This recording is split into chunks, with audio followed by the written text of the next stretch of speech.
টুকরে টুকরে গ্যাংগুলোকে আপনারা মদত করছেন। আগুন জ্বালিয়ে দিয়েছে আমাদেরকে দপ্তরে, আগুন দিয়েছে। জিবি করে কোনো ইউনিয়ন হবে না। আর যে সমস্ত নাম আমরা জানলাম, এই অলিভ, শাগনিক, রহমান, সব আমরা বুঝে নেব। আচ্ছা, আমি একটা ছবি দেখাচ্ছি। ইন্ডিয়ান আর্মি ইউনিভার্সিটিতে লেখা থাকবে এই কথা। সাথী দেখুন বিজেপি আরএসএস কি করছে, সাথী দেখুন বিজেপি আরএসএস কি করছে। আগুন জ্বালিয়ে দিয়েছে আমাদেরকে দপ্তরে, আগুন দিয়েছে, আগুন দিচ্ছে ওরা আমাদেরকে দপ্তরে, আগুন জ্বালাচ্ছে ওরা।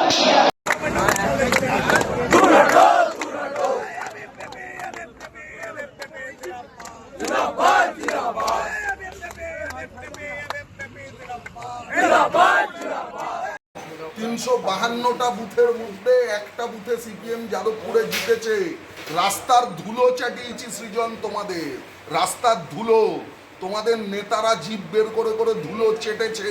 সেই জ্বালা তোমাদের সহ্য হচ্ছে না। এ যাদবপুরে আরো জ্বালা তোমাদের সহ্য করতে হবে, এ কথা মাথায় রেখো। জিবি করে কোনো ইউনিয়ন হবে না। আর যে সমস্ত নাম আমরা জানলাম, এই অলিভ, শাগনিক, রহমান, সব আমরা বুঝে নেব। তার কারণ এইভাবে এবিভিপির উপর আক্রমণ করা যাবে না।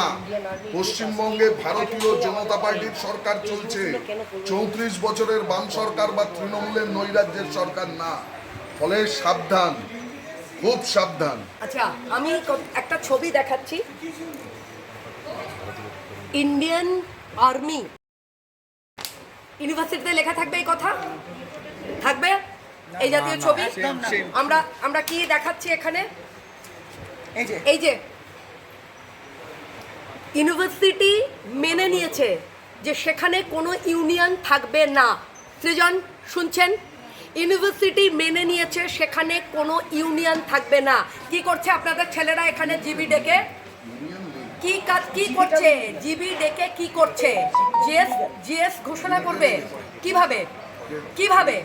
আমাদের ছেলেদের গায়ে হাত পড়ছে কেন? ধাক্কা মারছে, ছোট লোক বলছে, সিভিল কাজ বলছে।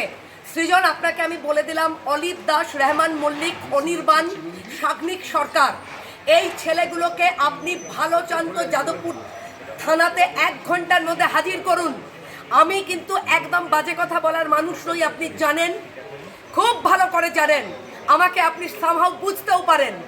একদম 1 ঘন্টার মধ্যে অনির্বাণ, শাগনিক সরকার, অলিভ দাস, রহমান মল্লিককে যাদবপুর থানায় সারেন্ডার করতে বলুন। তা না হলে